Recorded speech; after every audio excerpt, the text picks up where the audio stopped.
Seekor beruang madu jantan berusia 7 tahun diserahkan warga ke Balai Konservasi Sumber Daya Alam Sumatera Selatan. Penyerahan dilakukan di Polrestabes Palembang melalui unit pidana khusus ditandai penandatanganan dokumen penyerahan. Awalnya beruang madu ditemukan warga di hutan saat masih berusia 2 bulan lalu dipelihara. Namun pemiliknya merasa khawatir karena usia beruang madu dewasa berbobot 120 kg sehingga diserahkan ke BKSDA Sumsel.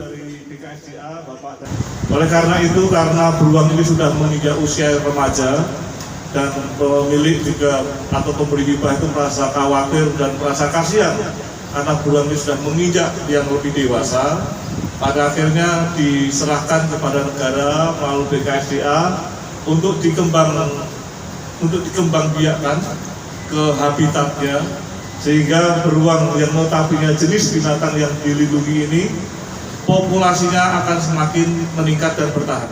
Beruang ini nantinya akan kita rehabilitasi sebelum dilepas liarkan di alam.